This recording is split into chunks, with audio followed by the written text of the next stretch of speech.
फिर औरत का वह कौन सा अंग हर रात बेशर्म होकर दबाने और चूसने से अचानक अपार धन की प्राप्ति होने लगती है? लोग औरत का कौन सा अंग दबा और चूस कर अमीर बन जाते हैं? जो भी मनुष्य औरत का यह अंग दबाता या चूसता है, उसके घर में सदा मां लक्ष्मी का वास रहता है और महालक्ष्मी की कृपा सदैव बनी रहती है। तो दोस्तों, आज की इस वीडियो में हम आपको एक सच्ची कहानी के माध्यम से बताएंगे कि औरत का वह कौन सा अंग है जिसे हर पुरुष को दबाना और चूसना चाहिए। अधूरी जानकारी विष के समान होती है, इसलिए वीडियो को बीच में ना छोड़ें। दोस्तों, एक बार की बात है, एक गांव में रामदास नाम का एक व्यक्ति रहता था। वह अपनी पत्नी से बहुत ज्यादा परेशान था, क्योंकि उसकी पत्नी बात बात पर हमेशा उसे ताना मारा करती थी। तुम्हारे पास है ही क्या, घर में खाने तक को कुछ नहीं है? दोस्तों, उसके घर में बिल्कुल कंगाली छा गई थी। एक भी रुपया नहीं था और उसके घर में खाने के लिए अन्न का एक दाना तक नहीं था। दोस्तों, एक तो घर में खाना नहीं, ऊपर से पत्नी का ताना। वह बहुत परेशान हो गया था। उसे समझ नहीं आ रहा था कि मैं क्या करूं। एक दिन की बात है, जब वह अपने घर से एक सुनसान रास्ते पर निकल गया। वह बहुत ही सुनसान रास्ते पर चल ही रहा था कि उसे एक साधु तपस्या करते हुए दिखाई दिए। वह उनके पास जाकर बैठ गया। जब साधु ने अपना तप खत्म किया तो रामदास उनके सामने जोर जोर से रोने लगा। साधु ने रामदास से कहा, पुत्र, तुम्हें क्या दिक्कत है? तुम क्यों रो रहे हो? आखिर तुम्हें क्या परेशानी है? तब रामदास ने साधु महाराज से कहा, हे महाराज, मेरी एक पत्नी है जो कि मुझे रोजाना ताना मारती है। मैं गरीब हूं तो मैं क्या करूं? कितना भी कुछ कर लूं लेकिन धन कमा ही नहीं पाता हूं। मेरा एक छोटा सा धंधा था, वह भी पत्नी के क्लेश की वजह से चौपट हो गया। वह दिन रात मुझसे झगड़ा करती है। अब तो मैं दाने दाने के लिए परेशान हो गया हूं। हमारे घर में खाने के लिए कुछ भी नहीं है, इसके अलावा पहनने के लिए वस्त्र भी नहीं है। लेकिन मैं अपनी पत्नी को समझाता हूं कि वह मुझे ताने ना मारे, मुझसे झगड़ा ना करे, लेकिन वह बिल्कुल भी नहीं मानती। साधु जी, इसी वजह से मैं बहुत ज्यादा परेशान हूं। इसी वजह से मैं घर छोड़कर यहां आया हूं। तब साधु जी कहते हैं, रो मत बेटा, मैं तुम्हें एक काम बताने जा रहा हूं जो तुम्हारी किस्मत चमका देगा। तुम्हें अपनी औरत का सिर्फ यह अंग बेशर्म होकर कर दबाना और चूस लेना है। अचानक तुम्हारे घर में धन की प्राप्ति होने लग जाएगी। तुम देखते ही देखते अमीर बन जाओगे। साधु जी कहते हैं, जो भी पुरुष औरतों का यह अंग दबाता या चूसता है, उसके घर में कभी भी धन की कमी नहीं रहती है और ना ही उसके घर में लड़ाई होती है। वह जो भी व्यापार करता है उसमें हमेशा तरक्की होती है। साधु जी ने कहा, अब मैं तुमको औरत के उन अंगों के बारे में बताने जा रहा हूं। इसे ध्यान से सुनना और अपने जीवन में इस पर गौर करना।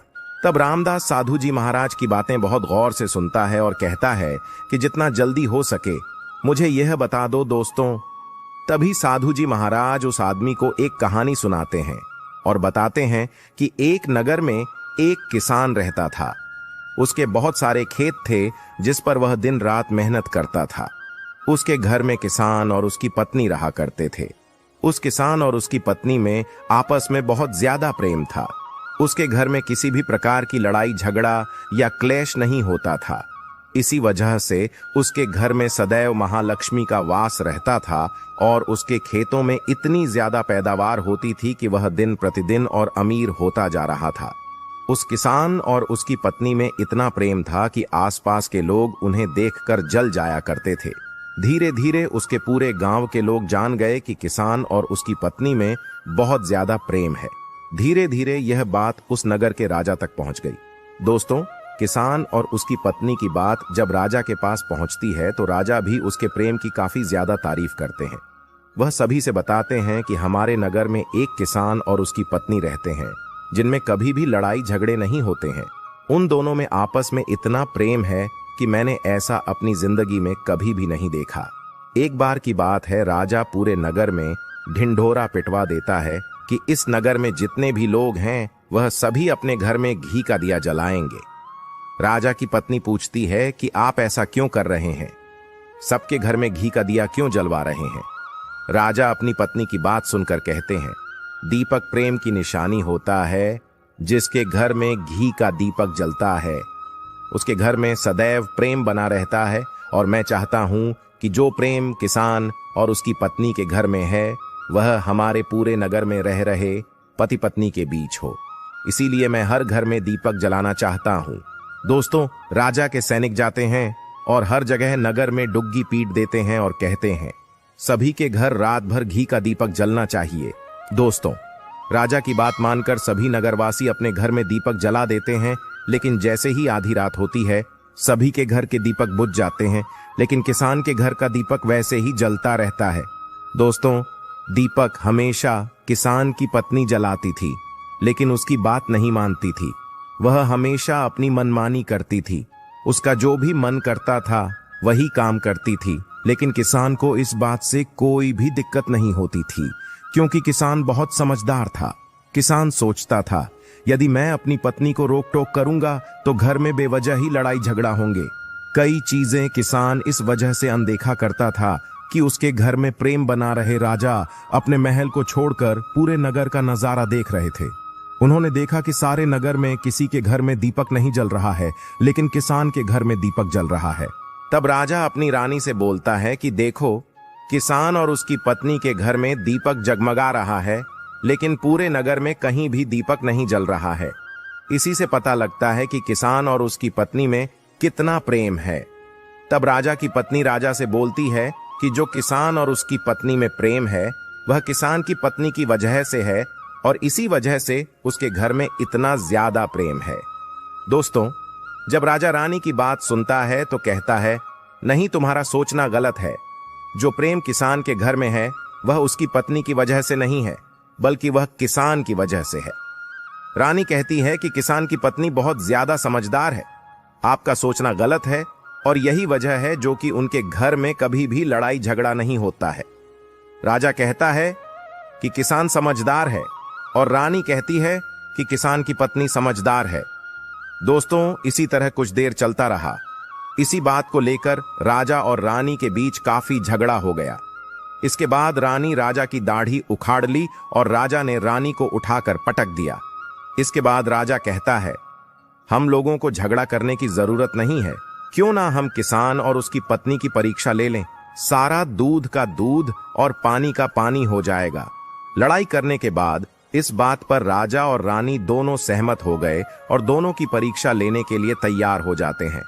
तब राजा अपने महल में जाता है और एक पुरुष सैनिक को बुलाता है और पुरुष सैनिक से बोलता है कि तुम किसान के पास जाओ और जो जो प्रश्न मैं तुमसे बोल रहा हूं वह तुम किसान को बोल देना।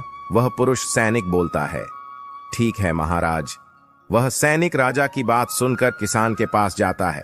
उस समय किसान की पत्नी खेतों में गई थी, लेकिन किसान की कुछ तबीयत ठीक नहीं थी, इस वजह से वह खेतों पर नहीं गया था। इस समय वह सैनिक किसान के घर पहुंच जाता है और किसान से कहता है मैं राज दरबार से आया हूं, राजा साहब ने मुझे भेजा है। दोस्तों, किसान कहता है बताइए मैं आपकी क्या सेवा कर सकता हूं। आप बैठ जाइए, मैं आपके लिए पानी लेकर आता हूं। तभी वह सैनिक बोलता है कि नहीं, तुम कुछ भी मत लाओ, मैं राजा का सैनिक हूं, बस आपके पास राजा का समाचार लेकर आया हूं। तब किसान कहता है ठीक है, आप मुझे बताओ राजा साहब ने मेरे लिए क्या समाचार भेजा है। सैनिक कहता है किसान, राजा साहब ने यह बोला है कि यदि तुम अपनी पत्नी को छोड़ देते हो तो राजा जी आपको बहुत सारे हीरे जवाहरात और साथ में तुम्हारे जमीन से 2 गुना ज्यादा जमीन राजा जी आपको गिफ्ट में देंगे। इसके अलावा राजमहल का आधा हिस्सा भी आपको दिया जाएगा। लेकिन जो किसान ने जवाब दिया वह सुनने लायक है। किसान ने कहा राजा जी, अपना पूरा राजमहल मुझे क्यों ना दे दे, लेकिन मैं अपनी पत्नी को नहीं छोड़ूंगा। जाओ और अपने राजा से कह दो किसान ने ऐसा कहा है। सैनिक जाता है और राजा को सारी बातें बताता है। इस समय रानी वहां पर सैनिक की बात सुन रही थी। सुनने के बाद रानी ने कहा आपने किसान की तो परीक्षा ले ली, लेकिन किसान की पत्नी की परीक्षा नहीं ली है। इस तरह से हम कैसे पता कर सकते हैं कि कौन समझदार है। इसके बाद रानी ने कहा कि अब मैं भी किसान की पत्नी की परीक्षा लेना चाहती हूं। जब दोनों की परीक्षा हो जाएगी तभी पता चलेगा कि कौन समझदार है। फिर रानी ने भी एक सैनिक बुलाया और कहा कि मेरी बात किसान की पत्नी को बोलना और याद रखना, यह बात तभी बताना जब किसान वहां पर ना हो। सैनिक ने पूछा कि रानी क्या बात बतानी है, वह तो बताओ। तो रानी ने सैनिक को सारी बात बता दी। सैनिक किसान के घर जाता है और उसके घर में आवाज लगाता है तो उसके घर से किसान की पत्नी निकलकर आती है और कहती है, बताओ क्या हुआ, क्यों ढिंढोरा पीट रहे हो? तो सैनिक ने कहा कि राजमहल से आया हूं, मुझे रानी ने भेजा है। किसान की पत्नी ने कहा, बताओ किस लिए आए हो? तब सैनिक ने कहा, रानी ने बोला है, यदि तुम अपने पति किसान को मार देती हो तो आपको बहुत सारे हीरे जवाहरात रानी आपको देंगी और साथ में राजमहल का आधा हिस्सा भी आपको मिलेगा। इसके अलावा जितनी भी आपकी जमीन है वह तो आपकी रहेगी, लेकिन उसकी 2 गुना जमीन भी रानी आपको देगी। यह बात सुनकर किसान की पत्नी तैयार हो जाती है, कहती है, ठीक है, यदि मुझे रानी साहिबा देंगी तो मुझे मंजूर है, मैं अपने पति को मार दूंगी। तब सैनिक पूछता है कि रानी को कैसे पता चलेगा कि आपने अपने पति को मार दिया है? तभी किसान की पत्नी बोलती है, मेरे घर में जो दीपक जल रहा है, जब मैं किसान को मार दूंगी तो उसे बुझा दूंगी, तभी आपको पता चल जाएगा कि मैंने किसान को मार दिया है। अब सैनिक किसान की पत्नी की बात सुनकर राजमहल जाता है और रानी को सारी बात बताता है। किसान की पत्नी की बात सुनकर रानी बहुत अचंभित हो जाती है। राजा और रानी को स्त्री जात से नफरत होने लगती है।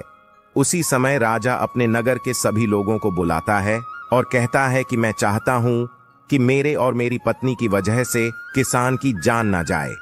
तुम लोग ऐसा करो, उस किसान के घर जाओ और सारी बातें बता दो और उस किसान को बचा लो, वरना किसान की पत्नी उसे मार देगी। इधर सैनिक किसान के घर जाते हैं और सोचते हैं कि किसान की पत्नी किसान को रात में मारेगी और दिया बुझाएगी।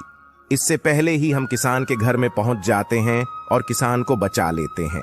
दोस्तों, जैसे ही राजा के सैनिक किसान के घर पहुंचते हैं तो देखते हैं कि किसान तो मरा पड़ा हुआ है। तो सैनिक किसान की पत्नी से बोलते हैं कि तुमको तो किसान को रात में मारने के लिए बोला गया था, लेकिन आपने अभी किसान को क्यों मार दिया? तब उस किसान की पत्नी बोलती है कि किसान को तो मुझे मारना ही था, रात में तो मुझे सिर्फ दिया ही बुझाना था, इसलिए किसान को तो मैंने दिन में ही मार दिया है।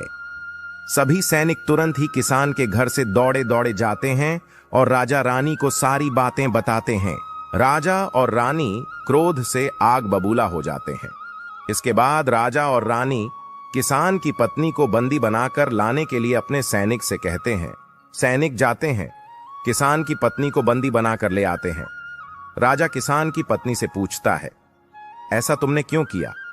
तुम लालची औरत हो, तुम्हें पैसों से प्यार है। तभी किसान की पत्नी ने जवाब दिया और बताया कि मुझे तो किसान को पहले ही मारना था, वह तो मैं कोई बहाना ढूंढ रही थी, क्योंकि किसान की आदत बहुत खराब थी, वह मेरे साथ बहुत खराब व्यवहार किया करता था। तो राजा ने कहा, ऐसा क्या करता था किसान? तो किसान की पत्नी ने जवाब दिया कि वह मेरे नाक का ऊपरी हिस्सा अपनी उंगली से हमेशा दबाया करते थे। इसके अलावा किसान एक काम और मेरे साथ करता था, वह किसान मेरे कान का पिछला हिस्सा अक्सर अपनी जीभ से स्पर्श किया करता था। राजा ने पूछा, ये बताओ, जब आप लोग गरीब थे तब क्या किसान आपके साथ ये काम करता था? तो किसान की पत्नी बोलती है, नहीं महाराज, तब ऐसा नहीं करता था। तब राजा ने कहा, मैं समझ गया कि किसान ऐसा क्यों करता था। उसी समय साधु जी ने रामदास से पूछा, तुम्हें कुछ समझ में आया औरत का कौन सा अंग दबाने तथा चूसने से लोगों को अचानक धन की प्राप्ति होती है? तो रामदास ने कहा, नहीं साधु जी, मुझे अभी समझ में नहीं आया। तभी साधु जी कहते हैं, अगर अभी समझ नहीं आया तो मैं फिर से आपको बताता हूं।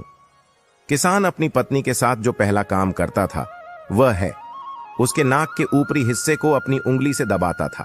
तो जिस भी मनुष्य के घर में पैसों की किल्लत है, उसे अपनी उंगली से औरत के नाक के ऊपरी हिस्से को जरूर दबाना चाहिए। दोस्तों, औरत के नाक के ऊपरी हिस्से को बहुत शुभ माना जाता है।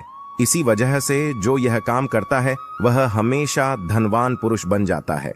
दूसरा काम है, जो भी पुरुष औरत के कान का पिछला हिस्सा अपने जीभ से स्पर्श करता है, उसके किस्मत के द्वार खुल जाते हैं, उसे अचानक धन की प्राप्ति होती है।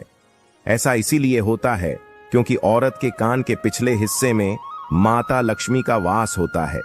जब आप ऐसा करते हैं तो माता लक्ष्मी आपसे प्रसन्न हो जाती है और आपको अपार धन देती है। और आपने एक बात तो जरूर सुनी होगी, औरतें माता लक्ष्मी का रूप मानी जाती है।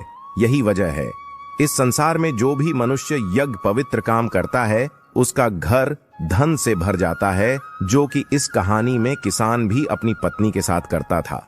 लेकिन आप जब भी ऐसा काम करें तब आपको अपनी पत्नी को पूरी बात बता देनी चाहिए, अन्यथा आपके जीवन में ऐसा अनर्थ भी हो सकता है। दोस्तों, आज का ज्ञानवर्धक वीडियो कैसा लगा कमेंट करके जरूर बताएं और हाँ, कमेंट में हर हर महादेव लिखना ना भूलें। धन्यवाद।